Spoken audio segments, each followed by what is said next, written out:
Thank you. Welcome to the first session of this scenario. We already have 10 people joining in. Thank you for that. We were sorry the first session had to be moved to another stage.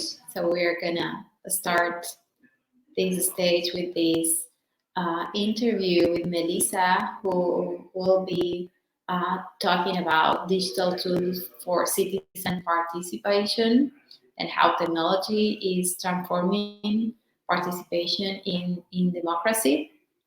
So we are going to give 1 minute for people to join in. This session will be recorded, so it's going to be available after the event as well. Thank you for joining in. Okay. Well, welcome, Melissa. Thank you for being here.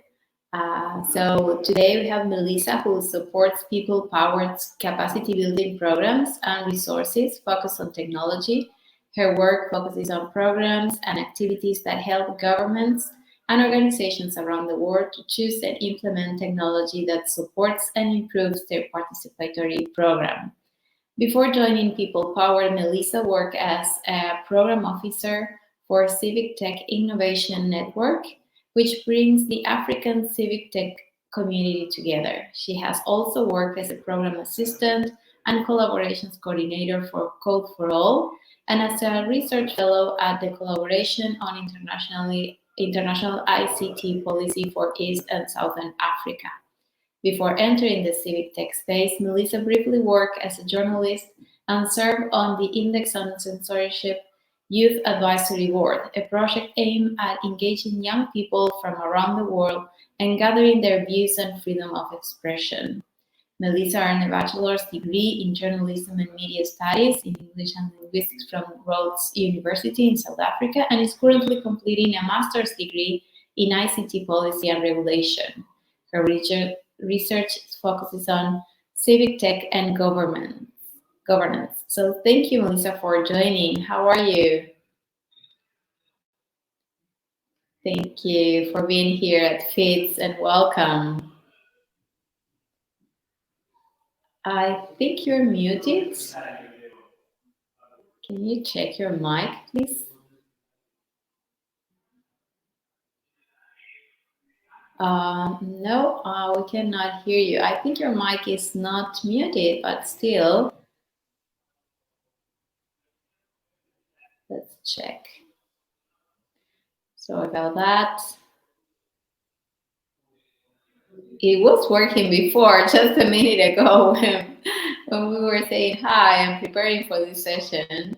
I could hear you perfectly, so I don't know what happened, but I cannot hear you now. Let's try again. Please be patient with us. And thank you for joining in. You know, there is a chat section. If you have any questions or comments, or if you want to introduce yourself and say where are you from and what's your organization, you can use the chat functionality. Okay. So Melissa is gonna rejoin. It was working 1 minute ago, but anyways. So as I was explaining, Melissa is joining from South Africa. She works in People Power, which is a global hub for participatory democracy. And they work for the direct participation of community members in making the policy decisions that affect their lives. So we're thrilled to have her here and so for her to tell us about the experiences they have and the tools they have. They actually have 2 super cool tools that she's going to share with us about a guide on digital platforms that I'm sure is going to be more than helpful, and also a digital democracy accelerator program that she's going to tell us about now. So Melissa, I see you are back. Do you want to try your mic? Can you hear us? You are muted now. Can you hear us? We cannot hear you.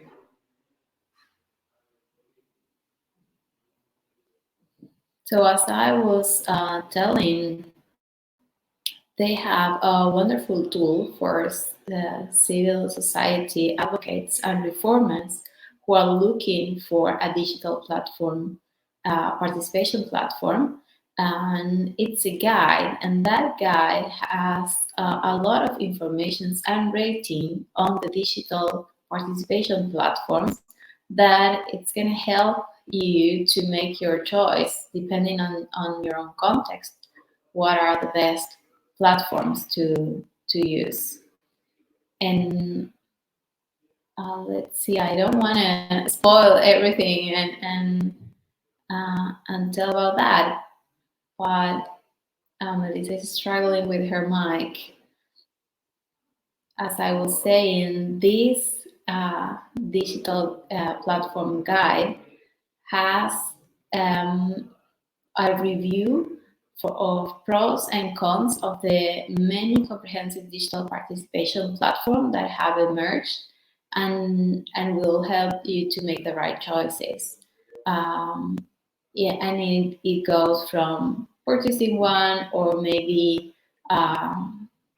take a solution or customize an open source platform, even to develop your own depending on what you're looking for. And also the Digital Democracy Accelerator Program, it's a project that they have recently launched, and they're about to select the program participants. The program is for government staff members, officials, and policymakers seeking to implement a participatory or deliberative program. In this program, they are offering training, mentorship, and peer support. Currently, this program is being used in Europe, but they are looking for more support in order to launch also in other regions like Latin America or Africa. So let's see if we have Melissa back again.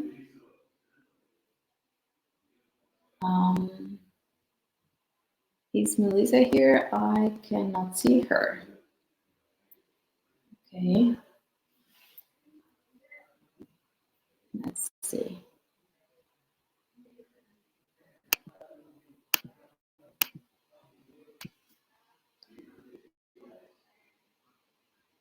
Well, I'm sorry, I don't know what happened. She was connected and she even shared the presentation and everything was working just fine.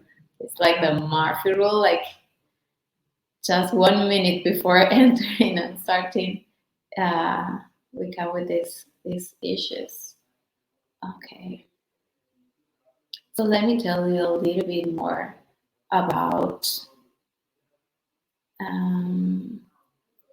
digital participation platform resource center that they have created to help policymakers and civil society advocates and reformers to review the pros and cons of these platforms. They have two main features. Oh, yes. Yes, finally. Excellent. Sorry, I think it was working, but I was hidden from the stage, so I couldn't do anything. Oh, all right. Okay. So I was just telling people about the two wonderful tools that you have for civil society and that all of your experience in working with this. So maybe you can start by sharing and describing how you see the evolution of the civic tech being used in public participation space. Okay. I have to start from the beginning. Okay, yeah. All right. Can you see my screen? Yes, we can. Yeah. Thank you. So thank you everyone for being so patient. We're not sure how that happened, but yeah, I'm really excited to be here today. My name is Melissa Zisengwe. I am a program associate at People Powered. We are a global hub for participatory democracy.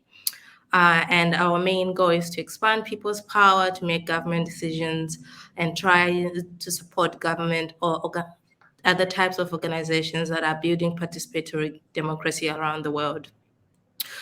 We bring together a global community of practice to do more together, and our members decide on the projects that we should prioritize to address the needs of the practitioners and help advance participatory democracy around the world. So if you're interested, please do ask me about it later. And like I said, we bring together participatory democracy advocates from around the world, and they get to choose what type of projects that we work on. So that means we are member-led, they make the decisions. And these are some of our members from all over the world, including some that are in Latin America, Africa, Eastern Europe, and so forth. And what do? We create pathways for policy change. We create communications, resources.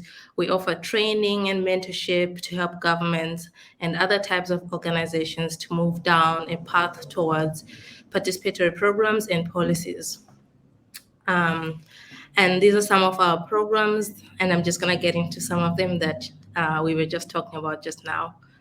So now let's talk about why we're here, empowering citizens through digital participation. I would say it's definitely an exciting time for digital participation because there's a lot of opportunities for public participation, and a large number of comprehensive digital participation platforms have emerged to support government, civil society, and other types of other organizations to engage in all types and stages of participatory processes. And we know from our work that people are always looking for guidance and support as they continue to explore digital tools to enable participatory and deliberative democracy. And our guide, which is one of our key resources, helps people do that. It provides accessible, relevant, and practical guidance for how to select and use online participation tools. And our guide is specifically designed for local government, civil society groups, or anyone else that's looking to empower their own community. And we try to create a guide that works in different global contexts, including Latin America. And it aims to help you review different types of tools and the questions you need to ask yourself, and provides you with tips on how to get started. And the guide is available in many languages. So if you go to our website, on the top right side, you can select the language you'd like to read the guide in. I think that definitely includes Spanish and Portuguese, if you prefer that language. These are some of our highlights from the guide. It can help you it provides you with steps, case studies, tips, and more guidance on determining whether you need a digital participation platform for your work, selecting the platform, how and what you need to set it up, and how to use it for meaningful participation. And we also have another resource, which is our digital participation ratings.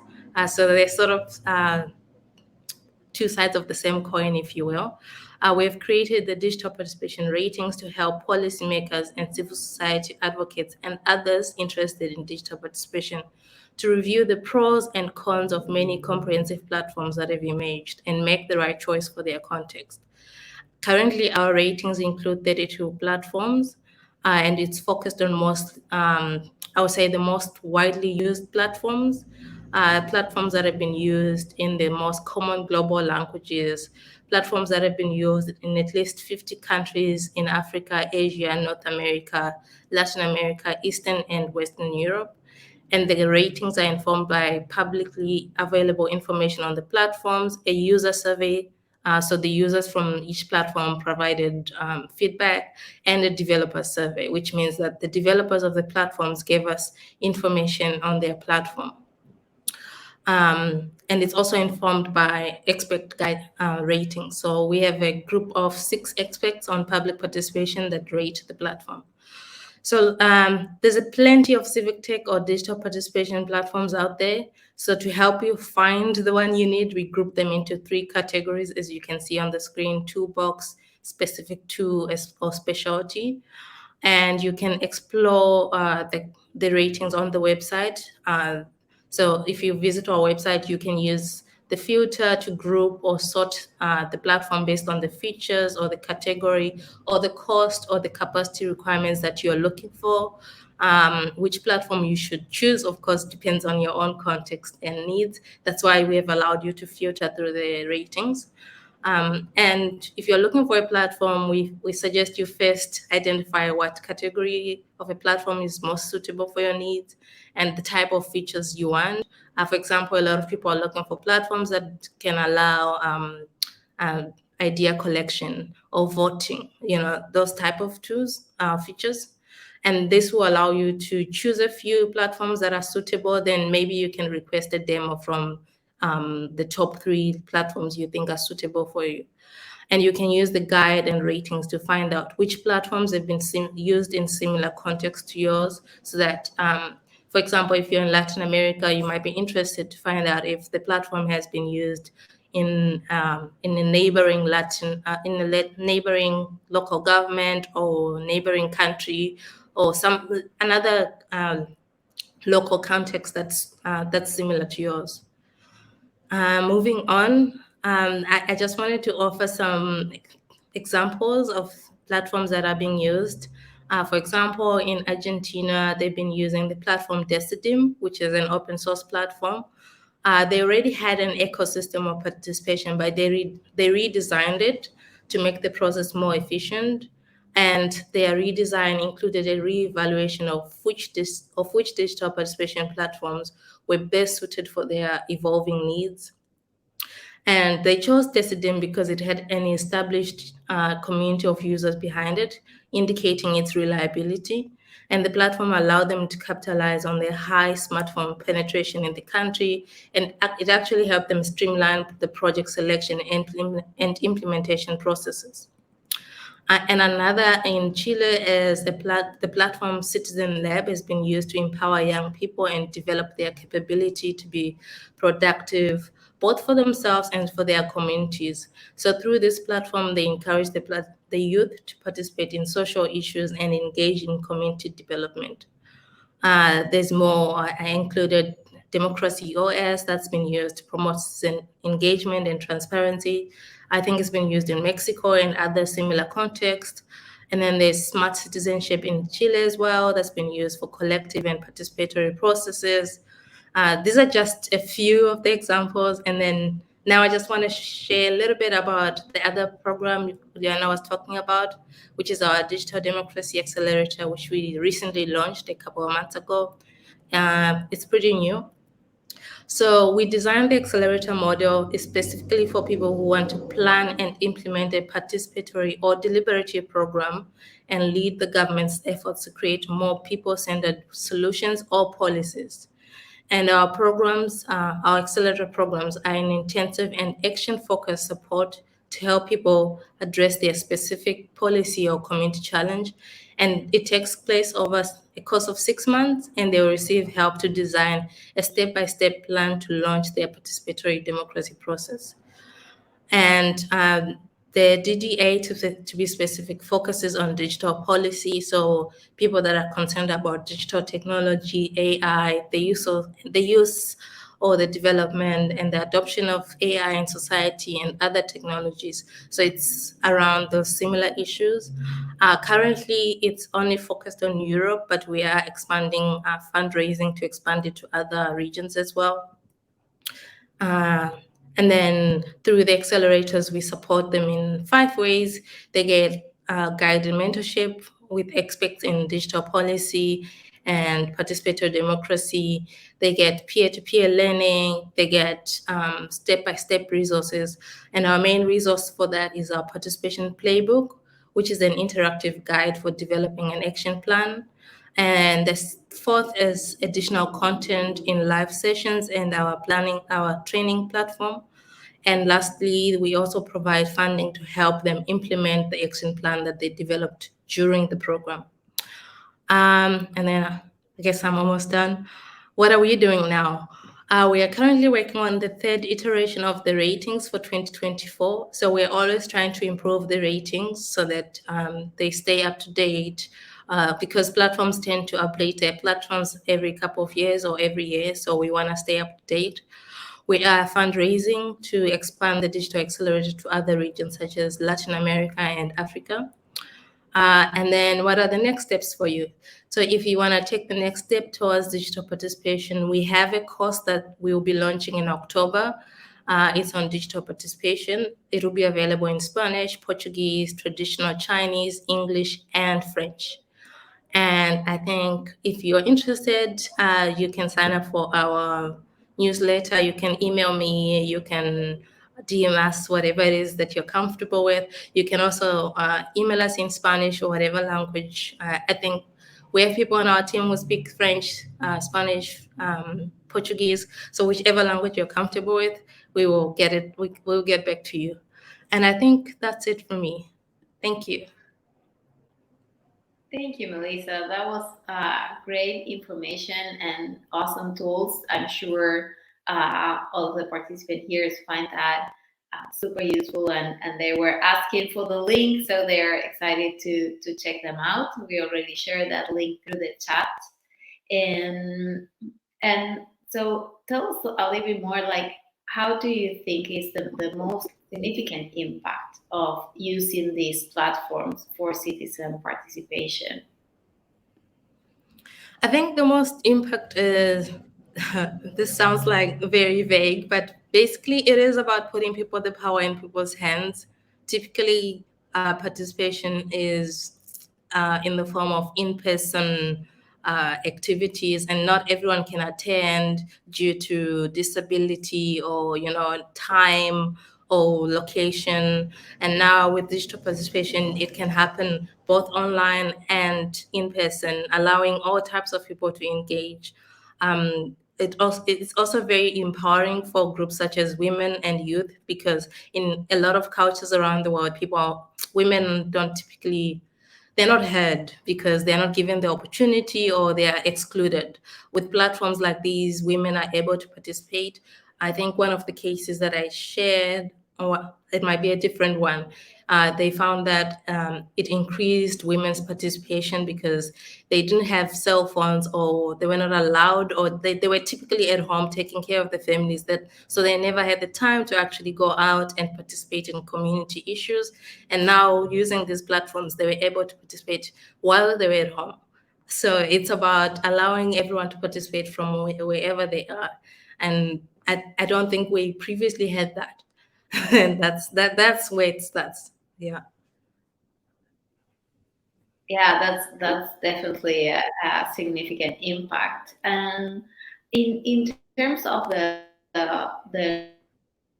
trends of using digital, and you have experience in Europe, in Africa, in Latin America. So is there a particular trend that you identify that maybe excites you or even scares you with artificial intelligence and what we heard about technology that could be used for good or for bad, right? So what are the trends that you identify, and how are you dealing with that? I think trends. I think there is a lot of people that are obviously interested in AI for a lot of different reasons, good and bad, like you mentioned. But I think a lot of people in our community, specifically the participatory democracy community, they're concerned about giving people the chance or the opportunity to engage and actually participate in making decisions about how AI is actually developed and adopted into their communities, because usually these decisions are made by people in closed offices, or people that are in the tech space, or it's only the policies are only created in languages that people don't typically understand. So I think one of the key trends I've noticed is people in our space are really interested in this, and there are a lot of programs that are coming out to address this gap. So a lot of people are doing the type of accelerator that we just shared, or they are they're creating some sort of citizens assembly or other participatory methods to actually engage people on technologies that are being used in their communities, or how their data is being used or collected and stored and all of that.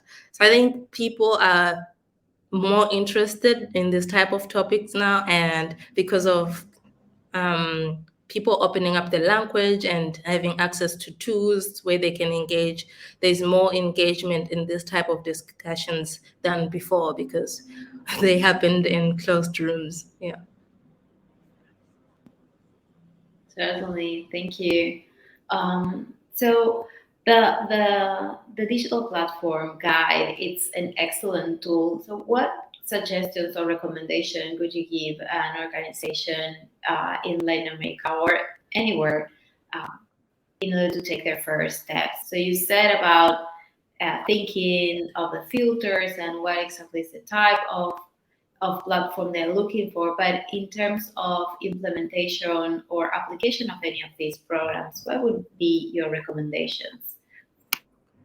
I think our guide provides that level of detail. So if if you've already selected the tool you want, you can just skip ahead to the sections that tell you about how to set it up, how to actually implement a participatory process using digital participation. And if you are interested, you could take our course, which will take you through the step by step. That way you don't actually have to read the guide if you're not a reader. I know not everyone's a reader. That way you can actually just take it through at your own pace, where you actually learn how to do it step by step. I think the starting point is, if you're not sure, you can always reach out to us. You can read the resources. You can read the case studies. So one of our resources is the resource center that we have on our website.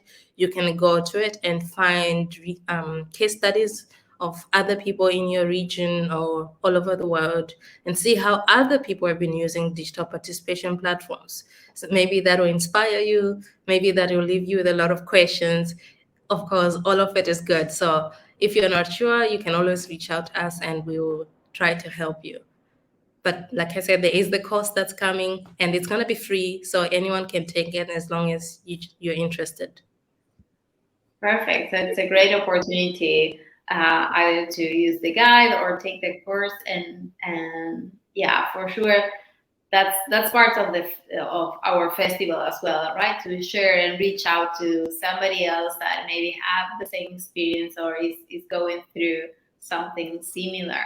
And so for just closing up, and if anybody has questions, they can write it down in the chat and we'll read it out loud. But what would you say for those that are maybe intimidated about technology, that think that implementing some of these platforms is too complex, or their community is not very digital,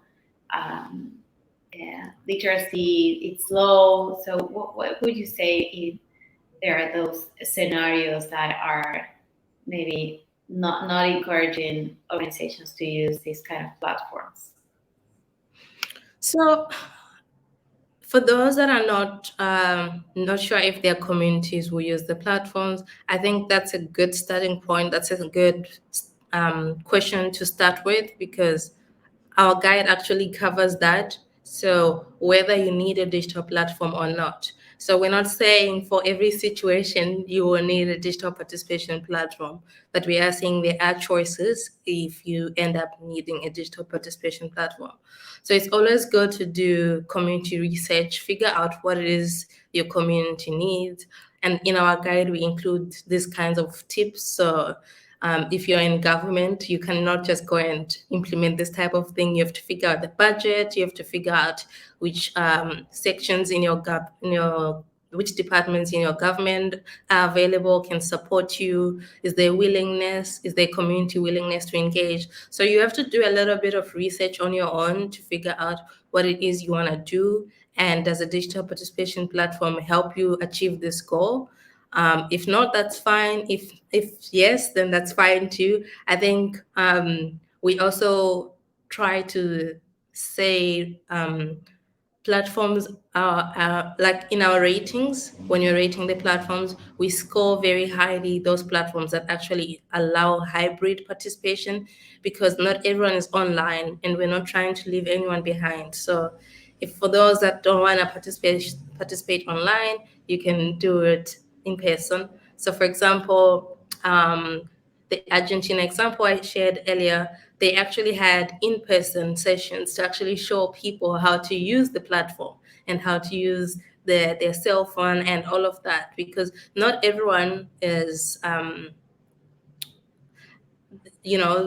educated on technology and how to use it effectively. So we should also provide these opportunities. And our guide and our ratings actually also talk about ethics and transparency, more specifically about data governance and these kinds of issues. As if you are doing this type of program, you'll be dealing with a lot of people's personal data, your government data, all this type of data. You should be aware of the cybersecurity issues you need to consider and all of that. So we've taken all of that into consideration in our guide. And yeah, it'll be a good place to start if you're unsure about this type of things and you're questioning whether a digital participation tool might expose people's data or not.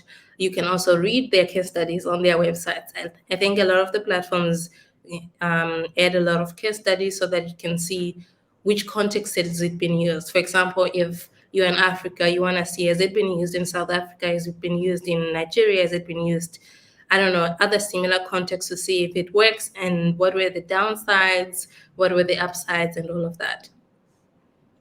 Excellent. That's definitely a good point and something to take into account when implementing any kind of technology, right? To be safe and use data ethically and responsibly. So thank you, Melissa, so much for this time, for sharing with us about this the program and the guide. These are excellent tools for all civic society. Is there anything else that you would like to add before we close out the session? No, but if you do want to email me, here's my email address. If you want to join our membership, let me know. Here's our other email address. If you just want to reach out for other purposes, I'm sure we will always respond. And you can write in Spanish or Portuguese, whichever you're comfortable with. Our team will be able to respond. And yeah, let us know if you have any questions about the guide, if you want to sign up, or anything like that. If you do want to sign up, we can always reach out to you after. I'll just save your contacts. Yeah. Excellent. And if there is an organization that has developed a platform, can they also contact you in order to enter the guide? So our ratings, the platforms that we rate were chosen from a comprehensive list created by Matt Stimpeck. He curates the International Civic Tech Guide, Field Guide, and we selected the platforms from that list. And if anyone has a platform that they would like us to consider, they could send it to us, but we have to send it to the experts that rate the platform, and they make the decision on whether the platform will be included or not. But anyone can get in contact. We will take it from there. Yeah. Perfect. Well, thank you again. It has been wonderful talking to you and knowing about your experience and all of the projects that you're doing. Thank you very much. For those that are in the audience, as I said, this session is being recorded. It will include subtitles in the recording, so you're going to be able to see this again with subtitles in Spanish or your local language.